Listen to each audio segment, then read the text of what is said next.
Hello, আসসালামু আলাইকুম। আমি সঞ্জিদা চলে এসেছি এক কাপ চা হাতে নিয়ে তোমাদের সাথে আমার ঈদ এবং চাঁদ রাতের 2 দিনের ব্লগ শেয়ার করার জন্য।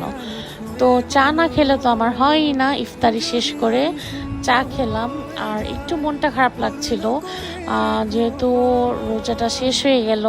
আল্লাহর রহমতে ঈদও করে ফেলতেছি, আগামীকালকে ঈদ।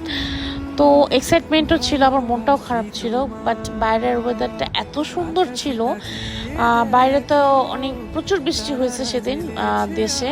আমরা প্ল্যান করেছিলাম যে চাঁদ রাতের দিন আমরা বাইরে ঘুরবো, বাট সে প্ল্যান যেহেতু হলো না, তো মনটা একটু খারাপ লাগতেছিল। রোজার জন্য মনগুলো খারাপ লাগতেছিল যে রোজাগুলো কিভাবে কিভাবে যেন চলে গেল। রোজাগুলো কত মজা করছি, কত স্মৃতি রোজার। তো যাই হোক, সব স্মৃতিগুলো আমি তোমাদের সাথে আস্তে আস্তে শেয়ার করব, সমস্ত কথা। তো এখানে বসে বসে আমি মেহেদি দিচ্ছিলাম, গল্প করছিলাম, আবার চাও খেয়েছি। ওগুলোর ক্লিপস যদিও আমি নিইনি, মানে মানে এক্সাইটমেন্ট কাজ করতেছিল, তার সাথে আবার খারাপ লাগাও কাজ করতেছিল। কারণ ফ্যামিলি ছাড়া পুরো আমি একা ঈদ করতেছি আমার নানু বাড়িতে। আমার বাবা মা, আমার ছোট 2 বোন কেউ নাই। তো লাস্ট ইয়ারের কথা মনে পড়তেছিল ঈদের দিন। এটা ঈদের দিনের ব্লগ।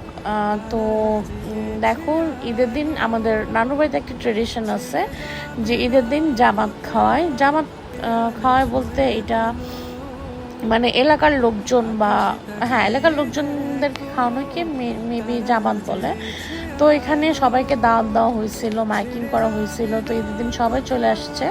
তো এখানে আমাদের আইটেম ছিল, মানে গরু কিনে আনছিল, খাসিও কিনে আনছিল, সেগুলো জবাই করছে আমাদের এখানেই। তো ওগুলো ক্লিপস আমি নিইনি।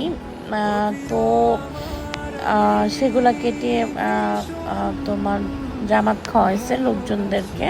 তো এটা ছিল চনার ডাল বলতে পারো, বা ছোলার ডাল আর কি। ছোলার ডাল দিয়ে গরু এবং খাসি রান্না করছে, সাথে পাতলা ডাল ছিল, ভাত, সালাদ, এগুলো ছিল। তো ঈদের দিন সবাই আলহামদুলিল্লাহ সবাই অনেক মজা করে খেয়েছে।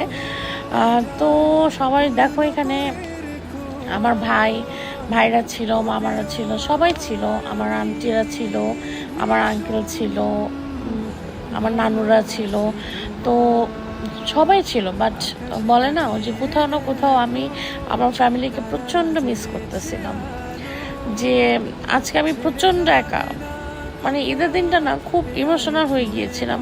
তো আমার না কোনো কিছুই করতে ইচ্ছা করতেছিল না। তো আমি টুকটাক একটু ভিডিও করেছি।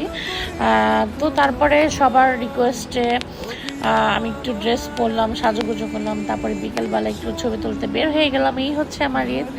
তো যাই হোক, তোমরা সবাই ভালো থেকো, আমার এবং আমার পরিবারের জন্য দোয়া করো। নেক্সট ইয়ার যাতে সবাই আমরা একসাথে ঈদ করতে পারি ইনশাআল্লাহ।